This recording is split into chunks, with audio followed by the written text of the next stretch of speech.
राधे राधे भक्तों। माघ मास 27वां अध्याय। पूर्व जन्म के पापों की चर्चा करने के बाद उस प्रेत ने पूर्व जन्म के अच्छे कर्मों से बनने वाले प्रारब्ध की चर्चा करते हुए कहा, कभी कभी कुरूप, कायाधारी, नीच कुल में उत्पन्न हुए, मंद बुद्धि, मूर्ख, कुटिल तथा समस्त शेष जनों एवं धर्मात्माओं की निंदा करने वाले और उदारता, वीरता, शूरता तथा समस्त सद्गुणों से रहित मनुष्य भी अपने पूर्व कर्मों से राज्य सुख को प्राप्त करते हैं।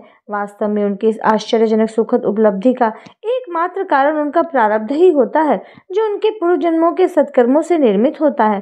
प्रेत करुण वाणी में रोते हुए उस धार्मिक व्यक्ति से आगे कहने लगा, हे महात्मन, कुछ मनुष्यों का प्रारब्ध इतना प्रबल होता है कि कायर, निर्बल, बुद्धिहीन, अविवेकी, नीति तथा धर्म कर्म को न जानने वाले नपुंसक, अंगहीन तथा पापाचारी होते हुए भी राजा बन जाते हैं। उन मूर्खों और पापियों के इस प्रकार के चमत्कारी सुखद जीवन का एकमात्र कारण उनका पूर्व जन्म के सत्कर्मों से निमित्त प्रारब्ध ही होता है।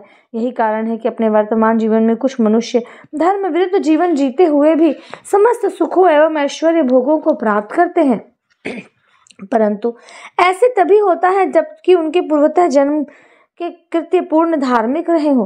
पूर्व जन्मों में उन्होंने गौ, भूमि, अन्न, वस्त्र, स्वर्ण इत्यादि का दान किया होता है। इन पुण्य कार्यों की शक्ति से ही उनका प्रारब्ध उनके वर्तमान को हर प्रकार से सुखी बनाता है। ईश्वर तथा धर्म का ऐसा ही विधान है। इसमें रंच मात्र भी संशय या तर्क करना कोई महत्व नहीं रखता है। वसु के प्रेत ने अपने कई जन्मों के जीवन से अर्जित ज्ञान के बल पर कहा कि जिस प्रकार सत्कर्मों से सुंदर एवं सुखद प्रारब्ध का निर्माण होता है, उसी प्रकार जिन मनुष्यों ने कभी भी अपने पूर्व जन्म में किसी प्रकार के सत्कर्म नहीं किए हैं तथा मनसा वाचा कर्मणा समस्त प्रकार के पाप कर्मों में लिप्त रहे हैं, वह अपने अगले जन्म बिगाड़ कर मेरी तरह दुख पाते हैं। मेरे समान उन्होंने परलोक भय त्याग कर केवल पाप ही पाप किए हैं। जो परनिंदा, हिंसा, छल कपट, दुराचार, मद्यपान, दुष्कर्म इत्यादि पाप कर्मों में लीन रहते हैं, वे इस लोक तथा परलोक दोनों में ही घोर कष्ट, अशांति तथा कई प्रकार के दुख प्राप्त करते हैं।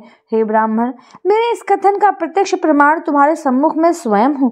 वर्तमान में यह जो प्रेत योनि मुझे प्राप्त हुई है तथा मैं जो असहाय होकर दीनहीन दशा में भूख, प्यास, सर्दी, गर्मी के कष्टों को भोग रहा हूँ, यह सब मेरे पूर्व जन्म के किए गए अपकर्मों और पापों का ही परिणाम है।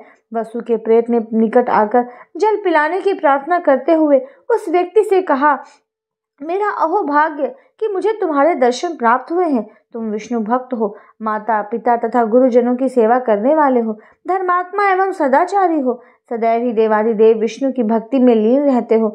तुम्हारा जीवन धर्म और सत्कर्मों के अधीन है। अतः हमारे जैसे भूत, प्रेत, राक्षस, पिशाच, बेताल, कुंड, मांड इत्यादि दुष्ट तथा हिंसक योनिधारियों से तुम्हारा स्वप्न में भी कोई अनिष्ट या अहित नहीं हो सकता है। तुम हम सब से अधिक शक्तिशाली हो, तुम्हें हमारा भय नहीं करना चाहिए। हमसे डरने की तुम्हें कोई आवश्यकता नहीं है। भगवान के भक्तों की पवित्र ग्रह, नक्षत्र, दिक्पाल, देवता इत्यादि सदैव ही रक्षा करते हैं और स्वयं भगवान भी अपने भक्त का ध्यान रखते हैं। भगवत भक्त का यक्ष, किन्नर, असुर, गंधर्व या दुष्ट ग्रह भी अहित नहीं कर पाते हैं। हे धर्मात्मा ब्राह्मण, भगवान की भक्ति के कारण तुम्हें जो सहज अभय प्राप्त है, अर्थात तुम मुझको पास में आकर अपने हाथों से संगम का पवित्र जल पिला दो। इति श्री पद्म पुराणे माघ महात्म्य 27वां अध्याय समाप्त। श्री कृष्ण गोविंद हरे मुरारी, हे नाथ नारायण वासुदेवा, राधे कृष्णा कृष्ण कृष्ण, राधे कृष्णा कृष्ण कृष्ण।